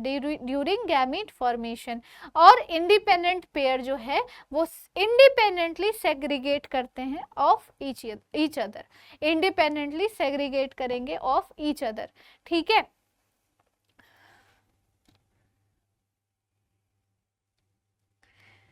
ठीक है, अब यहां पर लिखो, उन्होंने ये भी कहा साथ में कि जीन्स जिसको पहले फैक्टर्स बोला जा रहा था, जीन्स जिनको पहले फैक्टर्स बोला जा रहा था, वो कहाँ प्रेजेंट है? Are present on chromosomes, are present on chromosomes, are present on chromosomes. इसी वजह से genes and chromosomes similar behaviour show करते हैं। Hence genes and chromosomes show similar behavior, ठीक है। थॉमस हंट मॉर्गन ने प्रूव किया था क्रोमोसोमल थ्योरी ऑफ इनहेरिटेंस को फ्रूट फ्लाइज में एक्सपेरिमेंट करके, ड्रोसोफिला मेलानोगैस्टर में को यूज करके। ठीक है, तो उन्होंने क्या किया था, थॉमस हंट मॉर्गन ने प्रूव किया था क्रोमोसोमल थ्योरी ऑफ इनहेरिटेंस। ठीक है, देखो वही चीज लिखा है यहाँ पर, Thomas Hunt Morgan prove chromosomal theory of inheritance using fruit flies. अब अच्छा, क्यों हम फ्रूट फ्लाइज को ही चूज कर रहे हैं? मॉर्गन ने सिर्फ क्यों फ्रूट फ्लाइज को ही चूज किया था? ये दिखाने के लिए कि इनहेरिटेंस की जो वेहिकल है, हेरिडिटी की जो वेहिकल है वो क्रोमोसोम्स भी है, यानी क्रोमोसोम्स और जीन्स आपस में सिमिलर बिहेवियर शो कर रहे हैं। उन्होंने ड्रोसोफिला या फ्रूट फ्लाई को इसीलिए चूज किया बिकॉज वो एक सूटेबल मटेरियल था जेनेटिक स्टडी के लिए। क्यों? क्योंकि वो सिंपल सिंथेटिक मीडियम में भी ग्रो कर सकता है, बहुत ही शॉर्ट जनरेशन टाइम होती है, लाइफ साइकिल उसकी सिर्फ और सिर्फ 12 से 14 दिन की होती है, breeding through out the year वो लोग करते हैं। ठीक है, बहुत सारे टाइप के हेरिडिटी वेरिएशंस देखने को मिलते हैं लो पावर माइक्रोस्कोप में भी, यानी कि अगर उनमें कोई वेरिएशन आ जाएगा तो भी हम आसानी से उनको लो पावर माइक्रोस्कोप में भी देख पाएंगे। मेल और फीमेल फ्रूट फ्लाई को आसानी से डिस्टिंग्विश किया जा सकता है, ये भी एक रीजन है कि हम फ्रूट फ्लाइज को, या मॉर्गन ने फ्रूट फ्लाइज को चूज किया था to study chromosomal theory of inheritance. Hundreds of progeny, single mating में हंड्रेड्स ऑफ प्रोजेनीज बन सकती हैं। अब हम बात करते हैं लिंकेज और रिकॉम्बिनेशन की। लिंकेज क्या है? फिजिकल एसोसिएशन ऑफ 2 और more genes on a chromosome. एक क्रोमोसोम है, ठीक है, एक क्रोमोसोम है, इसमें 2 तरह के एलिल्स हैं, दो तरह के जीन्स हैं जो बहुत ही क्लोजली एसोसिएटेड है, बहुत ही क्लोजली एसोसिएटेड है। तो यानी हम उसको क्या कहेंगे, हम उसको कहेंगे कि आपस में लिंक्ड हैं, ये जीन्स आपस में लिंक्ड हैं। लेकिन लिंकेज वाली जीन्स जो हैं वो कभी भी इंडिपेंडेंट असॉर्टमेंट शो नहीं कर सकती हैं। ठीक है, रिकॉम्बिनेशन क्या होता है बच्चों?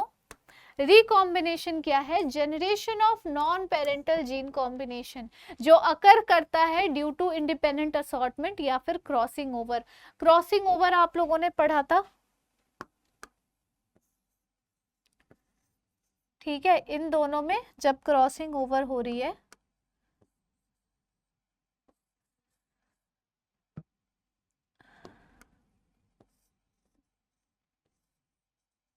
ठीक है, तो यहाँ पे जब इनकी क्रॉसिंग ओवर हो गई तो रिकॉम्बिनेंट बन गया। क्या बन गया? रिकॉम्बिनेंट बन गया। ठीक है, लिंकेज हमेशा ऑपोजिट होता है रिकॉम्बिनेशन से या क्रॉसिंग ओवर से, लिंकेज हमेशा ऑपोजिट होता है। देखो लिखो यहाँ पर, linkage is inversely proportional to crossing over, ठीक है, is inversely proportional to recombination. Recombination, ठीक है। Morgan carried out several dihybrid cross in Drosophila ताकि वो सेक्स लिंक्ड जीन्स को स्टडी कर सके, सेक्स लिंक्ड जीन्स को स्टडी कर सके। Alfred Sturtevant use the recombination frequency between gene pairs for measuring the distance between genes और map किया उसके पोजीशन को on the chromosome. Genetic map को यूज किया जा सकता है as starting point in the sequencing of genome और इसका एग्जाम्पल है ह्यूमन जीनोम प्रोजेक्ट। यहाँ पर इस डायग्राम में हम देखेंगे कि कैसे कैसे उन्होंने ड्रोसोफिला को यूज किया था इन कंडक्टिंग द क्रॉसेस, ठीक है, ताकि वो लिंकेज और रिकॉम्बिनेशन दिखा सके। यहाँ देखो क्रॉस ए हुई है दो तरह के पेरेंट के बीच में, येलो व्हाइट और वाइल्ड टाइप। फिर क्रॉस भी हुआ है व्हाइट मिनिएचर और वाइल्ड टाइप के बीच में, ठीक है। जब इसकी F1 जनरेशन आती है तो क्या क्या आ रहा है? वाइल्ड टाइप आ रहा है, येलो व्हाइट आ रहा है, जिसमें पेरेंटल टाइप 98.7% है और रिकॉम्बिनेंट 1.3% है, 1.3% है, यानी कि क्रॉसिंग ओवर थोड़ी कम हुई है। वहीं दूसरे साइड आप देखोगे तो वाइल्ड टाइप और व्हाइट मिनिएचर में पेरेंटल टाइप सिर्फ 62.8% है, रिकॉम्बिनेंट टाइप जो है 37.2% है, यानी रिकॉम्बिनेशन इनमें ज्यादा हुआ है। क्रॉसिंग ओवर के थ्रू ज्यादा से ज्यादा एलिल एक दूसरे से बिछड़ के अलग हुए हैं, इंडिपेंडेंटली असॉर्ट हुए हैं, ठीक है, इंडिपेंडेंटली असॉर्ट हुए हैं। चलो नाउ सेक्स डिटर्मिनेशन कैसे होता है? सेक्स डिटर्मिनेशन फटाफट से देखेंगे हम लोग। क्रोमोसोम जो इन्वॉल्व होते हैं सेक्स डिटर्मिनेशन में उनको सेक्स क्रोमोसोम बोला जाता है, यानी कि एलोसोम बोला जाता है, वो इंक्लूड करते हैं एक्स और वाई क्रोमोसोम। ऑटोसोम्स वो क्रोमोसोम्स हैं जो सेक्स क्रोमोसोम के अलावा सारे क्रोमोसोम्स पाए जाते हैं। नंबर ऑफ ऑटोसोम्स सेम होता है मेल और फीमेल्स में। हैंकिन ने 1891 में स्टडी किया था स्पर्मेटोजेनेसिस कुछ इंसेक्ट्स के अंदर, और उन्होंने ये ऑब्जर्व किया था that 50% of sperm received a nuclear structure after spermatogenesis और 50% sperm did not receive it. Henking ने इस स्ट्रक्चर को एक्स बॉडी कहा था। अब इसी एक्स बॉडी को आज एक्स क्रोमोसोम भी हम लोग बोलते हैं। क्या बोलते हैं? एक्स क्रोमोसोम, ठीक है, ठीक है। अब हम पढ़ेंगे इसका मैकेनिज्म क्या होता है। सेक्स डिटर्मिनेशन के तीन तरह के मैकेनिज्म है। एक हो गया XX एक्सोटाइप का मैकेनिज्म, जिसमें मेल हेटेरोगैमेटिक होता है, हेटेरोगैमेट यानी कि एक्सो यानी gamete with x and gamete without x, और फीमेल होमोगैमेटिक होती है जैसे कि एक्स और एक्स। फीमेल क्या होती है? होमोगैमेटिक होती है, जैसे कि एक्स और एक्स, सारे गैमीट्स इसके एक्स क्रोमोसोम कंटेन करेंगे। बहुत सारे इंसेक्ट जैसे कि ग्रास हॉपर हो गया, कॉकरोच हो गया, वो XX एक्सोटाइप का सेक्स डिटर्मिनेशन मैकेनिज्म यूज करते हैं।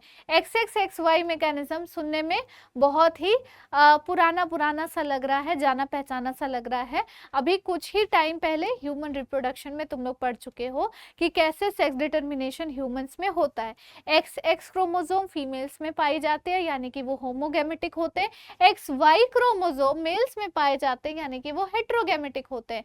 फीमेल्स की सारी गैमीट में X क्रोमोसोम पाया जाएगा, मेल के 50% गैमीट में या 50% स्पर्म में X क्रोमोसोम और बाकी के 50% स्पर्म में Y क्रोमोसोम पाया जाएगा, जिसके वजह से क्रॉस होती है और तब जाके क्या होता है, रेशियो निकलता है कि कितने बच्चे होंगे, मेल कितना बच्चा होगा, फीमेल कितना बच्चा होगा।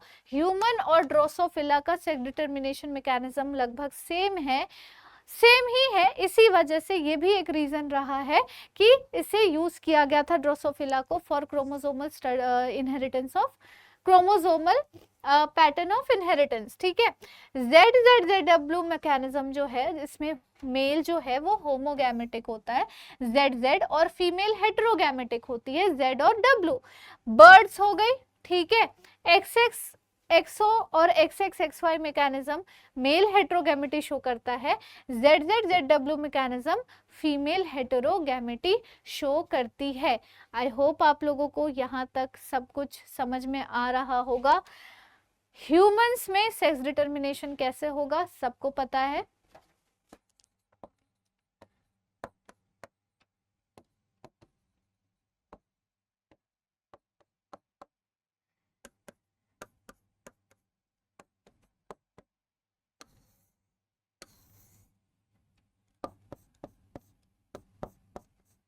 तो 50% चांस गर्ल चाइल्ड की होती है, 50% चांस मेल चाइल्ड की होती है। ये हो गया सेक्स डिटर्मिनेशन ह्यूमंस में, ये हो गया सेक्स डिटर्मिनेशन ह्यूमंस में। अब हम देखेंगे कि बर्ड्स में, और अच्छा बर्ड्स का तो हम लोगों को पता है ना, ZZZW टाइप का मैकेनिज्म होगा, ZZZW टाइप का मैकेनिज्म होगा जो अभी हम लोगों ने थोड़ी देर पहले ही पढ़ा। अब हनी बी में सेक्स डिटर्मिनेशन कैसे होता है ये देख लेते हैं, ये थोड़ा जरूरी है। फीमेल्स में ना,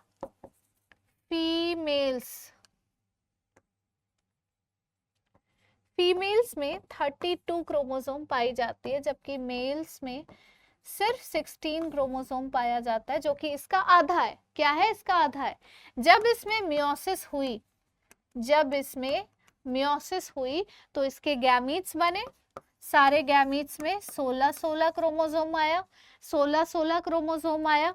ठीक है, तो जो 16 क्रोमोसोम के साथ मेल वाला फ्यूज करेगा वो क्या बन जाएगा, बच्चों, वो बन जाएगी फीमेल, ठीक है। और ये यहाँ पर आ गया, और जो फ्यूज नहीं किया, जो अनफर्टिलाइज्ड रह गया, वो क्या बन जाता है, मेल बन जाता है। So this is the mechanism of sex determination in honey bee. अब म्यूटेशन और जेनेटिक डिसऑर्डर पढ़ने से पहले जरूरी है कि आप लोग पेडिग्री एनालिसिस भी एक बार देख लो। पेडिग्री एनालिसिस जिसमें हम सिंबल के थ्रू ये बताते हैं कि एक फैमिली ट्री के अंदर कौन कौन इंडिविजुअल मेल है, फीमेल है, ऑफस्प्रिंग है, या अफेक्टेड है इंडिविजुअल किसी डिसऑर्डर से, या अनअफेक्टेड इंडिविजुअल है, डेथ हो गई है, मेटिंग हो रहा है, या क्या हो रहा है। ठीक है, so this is the sign of male, this is the sign of female. Sex अगर अननोन है तो ऐसा डायमंड शेप होगा, कैरियर फीमेल है तो इस तरीके से डॉट लग जाएगा फीमेल वाले सिंबल पे, और अनअफेक्टेड इंडिविजुअल्स ऐसे दिखेंगे, अफेक्टेड इंडिविजुअल्स ब्लैक शेडेड दिखेंगे। इन दोनों में लाइन खींचिए, मेटिंग हो गया है। इन दोनों में लाइन खींचने के बाद एक और लाइन खींच के एक और डब्बा बन गया, यानी कि ये मेल है जो कि अफेक्टेड है। ठीक है, मेल प्लस अफेक्टेड, और इन दोनों का ये बच्चा है। ये अगर ऐसे लग गया तो डेथ हो गई है। इन दोनों का मतलब है कि रिलेटिव्स में ही मीटिंग हो गई है, और इसका मतलब है कि ये फैमिली है, पापा मम्मी बेटी बेटा। ठीक है, parents with unaffected child. Unaffected क्यों, क्योंकि शेडेड नहीं है ब्लैक कलर से। नाउ हीमोफीलिया म्यूटेशन क्या होता है, जेनेटिक डिसऑर्डर क्या होता है, सब मैं बताऊंगी। म्यूटेशन और जेनेटिक डिसऑर्डर क्या होता है, ये सारी चीजें मैं तुम लोगों को बताऊंगी। क्या है mutation? Sudden heritable change in DNA sequence, जो कि किसी भी तरह के जीनोटाइप में या फिनोटाइप में चेंज लेकर आ जाए, उसको हम म्यूटेशन कहते हैं। एकदम से जीन्स में या क्रोमोसोम में किसी भी तरह के पैटर्न में अगर चेंज आ गया, सडन अबनॉर्मेलिटी आ गई, कोई भी तरह का चेंज आ गया, तो उसको हम म्यूटेशन कहते हैं। और म्यूटेशन हमेशा फिनोटाइप को बदल देता है, फिजिकल एक्सप्रेशन को, फिजिकल फीचर्स को चेंज कर देता है। तो मेटिंग कितने टाइप्स के हो गए? 2 टाइप्स के हो, सॉरी म्यूटेशन कितने टाइप्स के हो गए? 2 टाइप्स के हो गए। कौन कौन से? पॉइंट म्यूटेशन और फ्रेम शिफ्ट म्यूटेशन। ठीक है, पॉइंट म्यूटेशन और फ्रेम शिफ्ट म्यूटेशन लिख लो। Sudden heritable change,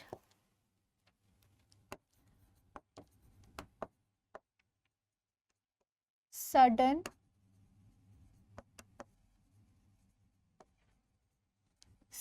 heritable change in DNA sequences, in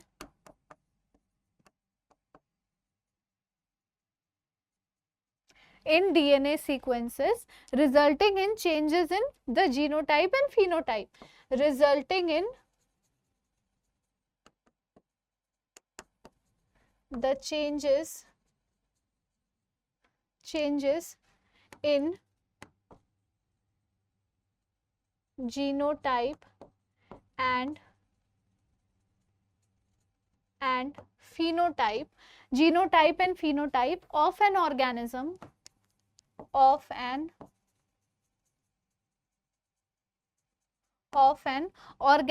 इसी को हम क्या कहते हैं? म्यूटेशन कहते हैं। इसी को हम म्यूटेशन कहते हैं। 2 तरह का म्यूटेशन होता है, पॉइंट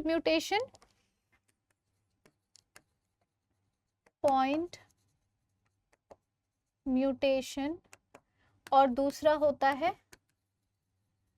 फ्रेम शिफ्ट म्यूटेशन। दूसरा क्या होता है? Frame shift mutation. Pedigree analysis तुम लोगों ने देख ही ली है। अब हम बात करेंगे हीमोफीलिया के बारे में। अब हम बात करेंगे हीमोफीलिया के बारे में, जो कि एक रॉयल डिजीज है। किस तरह का डिजीज है? Royal disease. कैसा डिजीज है ये? सेक्स लिंक्ड यानी एक्स लिंक्ड रिसेसिव डिजीज, यानी x linked recessive disease, x linked recessive disease, जो कि क्या होता है? कंट्रोल होता है 2 एलील से। कौन कौन से? कैपिटल एच और स्मॉल एच, कैपिटल एच और स्मॉल एच। इसमें होता क्या है ना, हीमोफीलिया में एक प्रोटीन जो कि ब्लड क्लॉटिंग में इन्वॉल्व होती है, वो अफेक्ट कर जाती है, वो प्रोटीन बनती ही नहीं है, जिसके वजह से एक सिंपल सा अगर कट भी लग जाए तो लगातार ब्लीडिंग होती रहती है, रुक ही नहीं सकती, क्योंकि क्लॉटिंग फैक्टर्स ही एब्सेंट है बच्चों। क्या है? क्लॉटिंग फैक्टर्स ही एब्सेंट है। ये डिजीज कंट्रोल्ड होती है by 2 alleles, controlled by 2 alleles, capital H and small H, capital H and small H. Capital H जो है वो क्या है? नॉर्मल एलील है, और स्मॉल एच जो है वो क्या है?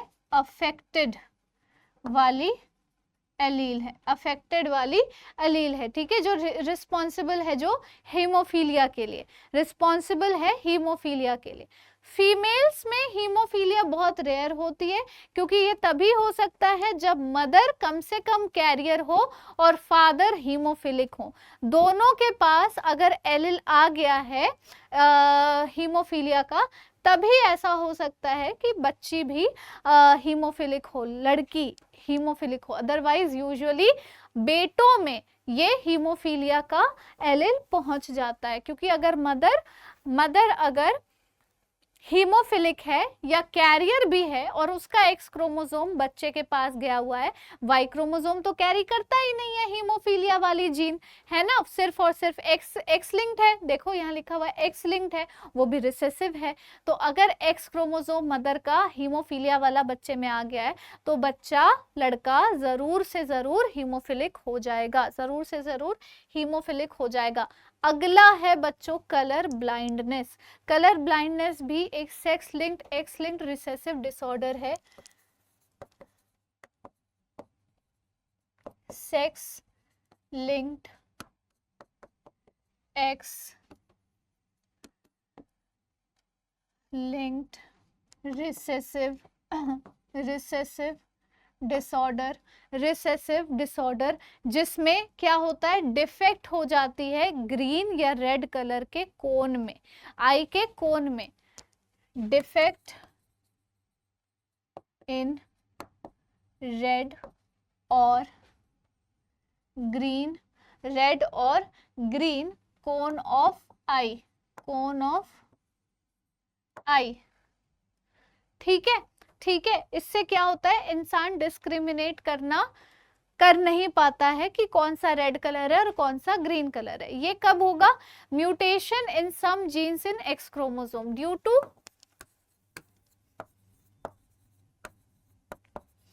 Mutation in some genes in X chromosome, ठीक है। थैलेसीमिया, थैलेसीमिया किस तरह की बीमारी है भैया, बहुत ही ज्यादा अजीबोगरीब बीमारी है, एक autosome linked recessive blood disease है,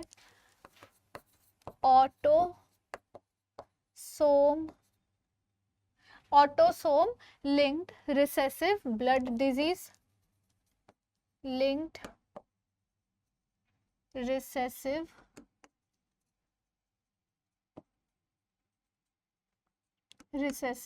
ब्लड डिजीज। ये क्या होता है ना, कैसे ट्रांसमिट होता है, एक अनअफेक्टेड कैरियर यानी कि हेटेरोजाइगोट होगा, हेटेरोजाइगस होगा, पेरेंट जो है वो हेटेरोजाइगस होगा, वो अनअफेक्टेड है लेकिन वो कैरियर है, उससे ऑफस्प्रिंग में चला जाता है, ड्यू टू म्यूटेशन और डिलीशन, ट्रांसफर्ड या ट्रांसमिटेड फ्रॉम, लिखो ट्रांसमिटेड फ्रॉम अनअफेक्टेड कैरियर को हेटेरोजाइगस लिख सकते हैं हम, हेटेरोजाइगस पेरेंट टू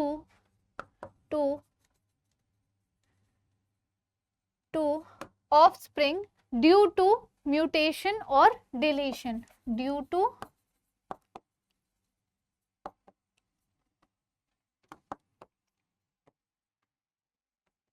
म्यूटेशन और deletion.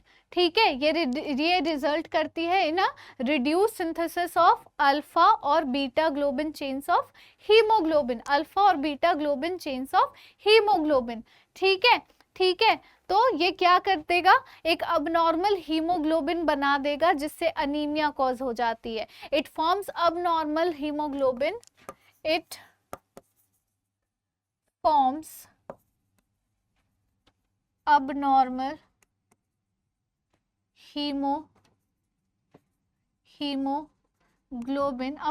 hemoglobin and causes anemia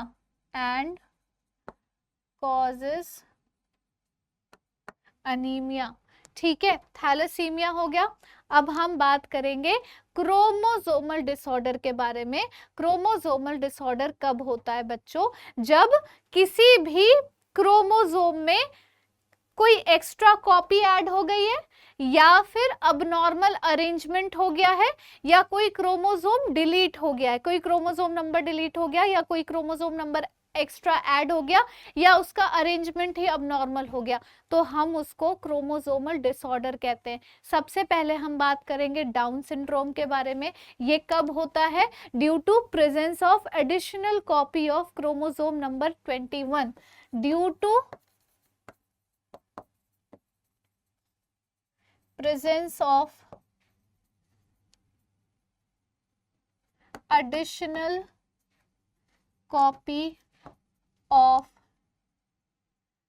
chromosome number 21, chromosome number 21, और इसी को हम ट्राइसोमी कहते हैं। इसी को हम क्या कहते हैं?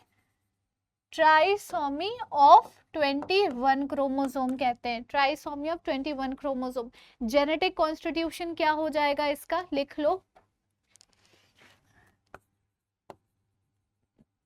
Genetic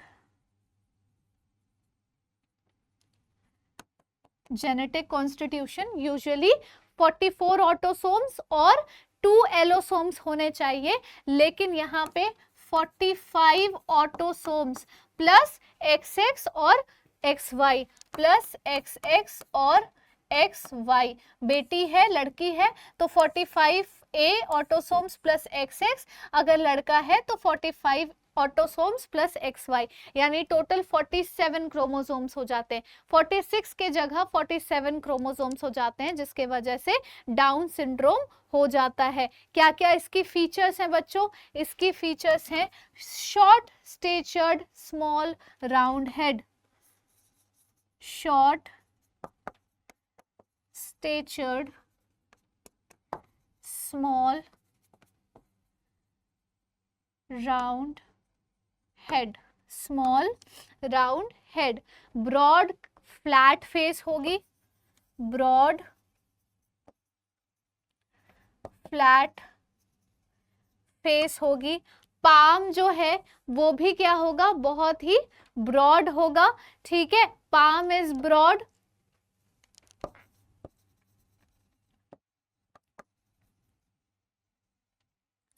palm is broad. फिर फरोड बिग टंग होंगे,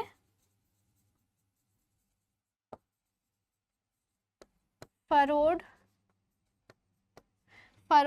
बिग टंग होंगे, और एक कंजेनाइटल हार्ट डिजीज इनमें हमेशा पाया जाएगा।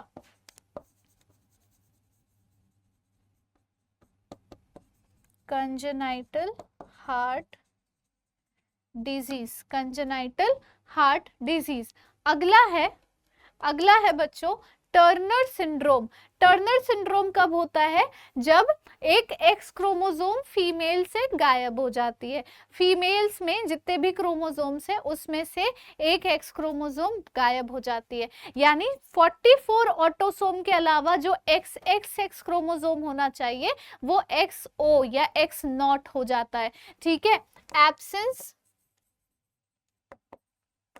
This is the absence of one X chromosome, absence of one X chromosome in female। Turner syndrome ये सिर्फ फीमेल में होती है, इन फीमेल। जेनेटिक कॉन्स्टिट्यूशन इनमें क्या होगा?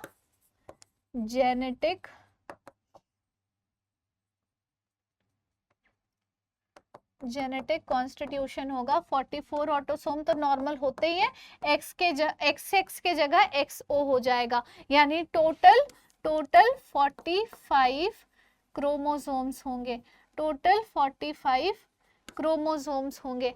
डन है बच्चों? आई होप यहाँ पर सारी चीजें क्लियर होंगी। ऐसी जो फीमेल्स होती है ना, फीचर्स लिख लो, ऐसी जो फीमेल्स होती हैं वो कैसे होते हैं? स्टेराइल होंगे। ऐसे फीमेल्स स्टेराइल होंगे, ओवरीज रूडिमेंट्री होगी, स्टेराइल ओवरीज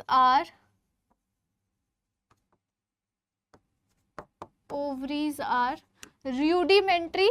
ड्वार्फ होते हैं, यानी कि बौने से होते हैं, ये इनका स्ट्रक्चर बहुत छोटू सा होता है। मेंटली रिटार्डेड होते हैं। कैसे होते हैं? Mentally retarded. कैसे होते हैं? Mentally retarded. लास्ट हम पढ़ने वाले हैं Klinefelter syndrome.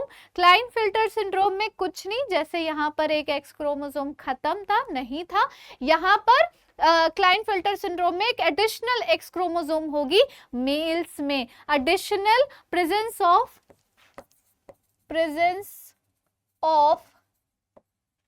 additional X chromosome in male, presence of additional X chromosome in male। Genetic constitution क्या है इनका? Genetic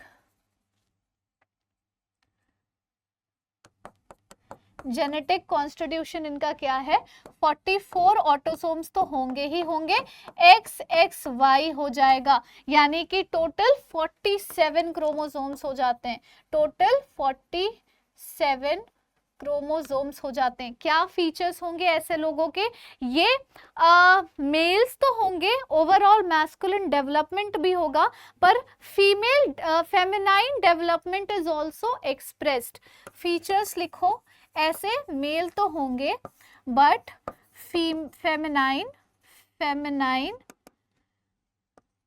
feminine development is also expressed.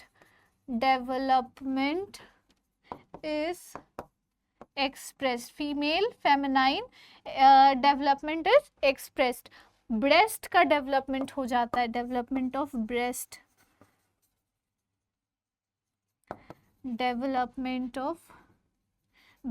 और development of breast को हम क्या कहते हैं? gynecomastia कहते हैं, gynecomastia। मेल्स में जब ब्रेस्ट का डेवलपमेंट हो जाता है तो हम इसको gynecomastia कहते हैं। ऐसे लोग स्टेराइल होते हैं, बच्चे पैदा नहीं कर सकते, एंड ऑल्सो मेंटली रिटार्डेड होते हैं, मेंटली रिटार्डेड। ठीक है, so that is all for today बच्चों। सिलेबस के अकॉर्डिंग आप लोगों के सारे टॉपिक्स कवर हो चुके हैं। आई होप आप लोगों को आज का लेक्चर पसंद आया हो, अच्छा लगा हो और समझ में आया हो। अगर लेक्चर अच्छा लगा then please give a like, share कर दो अपने दोस्तों के साथ, कमेंट करके बताना अगर कहीं पे कोई डाउट या कंफ्यूजन है, and will see you in the next. Take care, thank you so much and bye bye.